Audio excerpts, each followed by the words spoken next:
이번 영상은 리딩 지저스 1권의 세 번째 수업으로 죄가 점진적으로 확산되는 가운데 아브라함을 부르신 하나님께서 은혜로 언약을 세우시고 어떻게 그의 삶을 신실하게 이끄셨는지 살펴보겠습니다.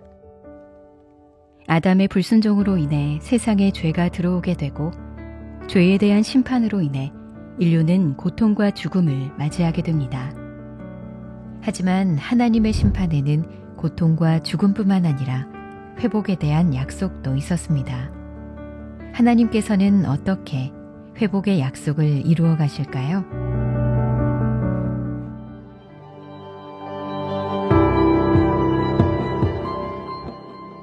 에덴 동산에서 쫓겨난 이후 아담과 하와는 두 아들을 낳고 이름을 가인과 아벨이라고 짓습니다. 하와는 첫 아들인 가인을 언약의 후손이라고 생각했을지도 모릅니다.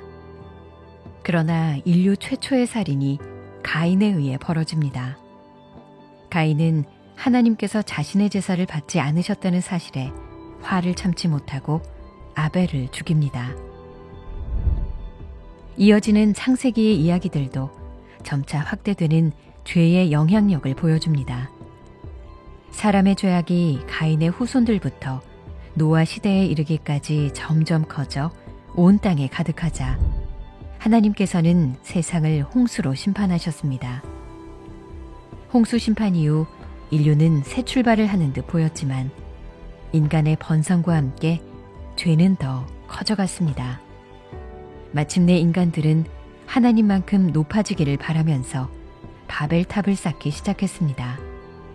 이에 하나님께서는 그들의 언어를 혼잡하게 하시고 온 지면에 흩으셨습니다.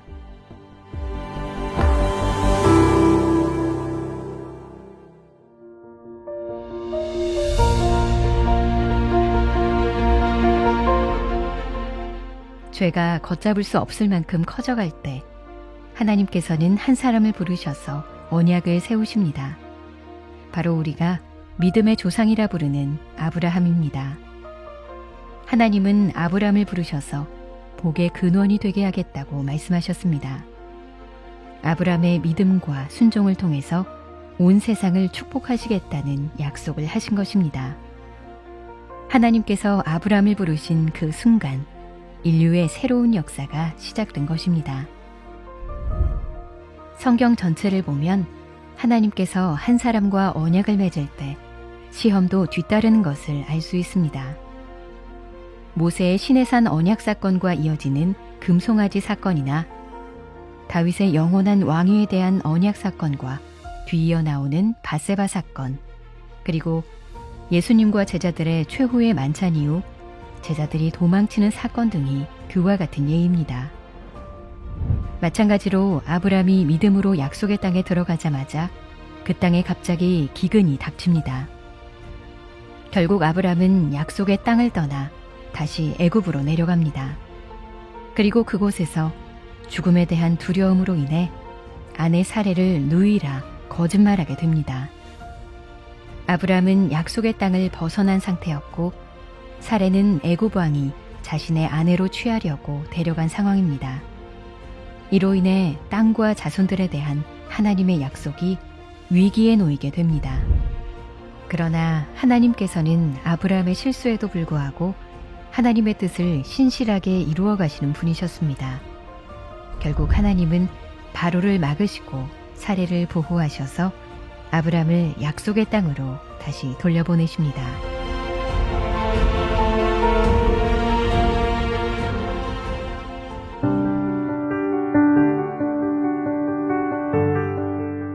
이후 하나님은 아브라함에게 그의 자손들이 하늘의 별처럼 셀 수 없이 많아질 것이라는 약속을 상기시키십니다. 아브라함은 이 약속을 믿었습니다. 그리고 하나님께서는 이 믿음을 의롭다 하셨습니다. 그리고 아브라함은 하나님께 약속에 대한 확실한 징표를 구합니다. 그 응답으로 하나님께서는 반으로 쪼개진 재물들 사이를 홀로 지나가십니다. 이는 언약 체결 의식을 보여주는 것으로 원래는 언약의 두 당사자 모두가 쪼개진 재물들 사이를 지나가야 합니다. 언약을 깨뜨리는 경우 이 재물들처럼 둘로 쪼개져 죽임을 당할 것을 맹세하는 것이었습니다. 그런데 하나님께서는 홀로 반으로 쪼개어진 재물들 사이로 지나가십니다. 이는 하나님께서 맺은 언약이 일방적이고 스스로의 죽음을 통해서라도 반드시 지키실 언약이라는 것을 의미합니다. 그러나 아브라함은 또다시 심각한 실수를 저지릅니다. 하나님께서 약속을 이루실 때를 기다리지 못하고 여종 하갈을 통해 이스마엘을 낳은 것입니다. 그럼에도 하나님은 아브람과의 약속을 변함없이 이루어 가십니다. 13년이 흐른 뒤 하나님은 아브람과의 언약을 갱신하십니다. 나는 네 하나님이 되고 너희는 내 백성이 될 것이다. 이 약속은 하나님께서 먼저 아브라함에게 제안하신 것입니다.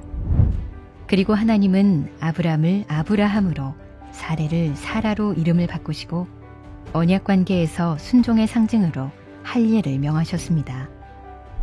바로 이러한 할례를 통해 아브라함과 그의 후손들은 하나님께 속한 자들이며 택함 받았다는 사실을 기억하게 하셨습니다.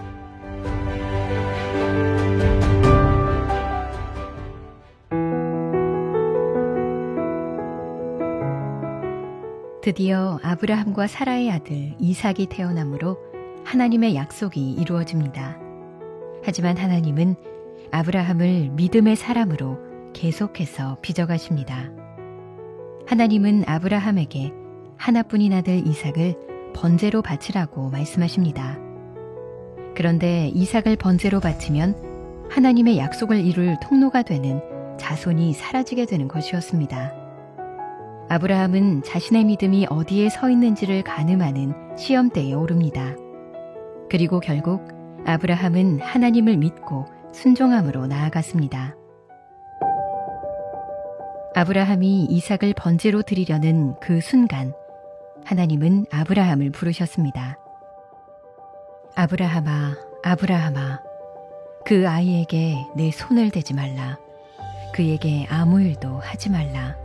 내가 내 아들, 내 독자까지도 내게 아끼지 아니하였으니 내가 이제야 네가 하나님을 경외하는 줄을 아노라.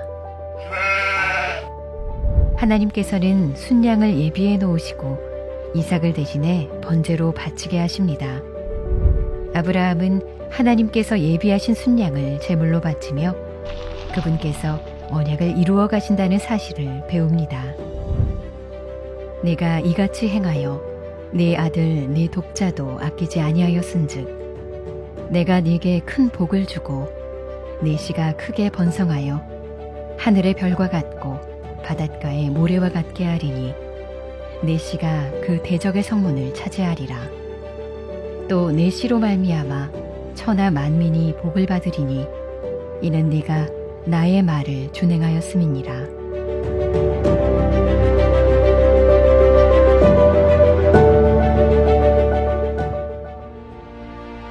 아브라함은 이삭을 기꺼이 바치고자 했던 이 시험의 과정을 통해 하나님께서 언약을 예비하시고 이루어 가신다는 사실을 배우게 되었습니다. 하나님께서 예비하신 순양을 제물로 바치며 그분께서 친히 이루어 가실 약속을 더욱 신뢰하며 믿었을 것입니다.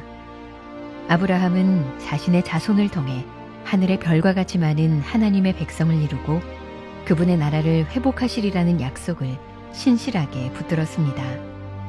하나님께서는 구원의 역사를 통해서 자신의 하나뿐인 아들 예수 그리스도를 이 땅에 보내주셨습니다. 바로 하나님의 아들 예수님께서 우리가 쪼개어져야 하는 자리에 우리를 대신하여 우리를 위한 어린 양이 되심으로 자기 백성들이 받아야 할 심판을 대신 받으신 것입니다. 하나님께서는 스스로 맺으신 약속을 위해 예수님을 십자가에 죽이심으로 그분의 약속을 신실하게 지켜주셨습니다.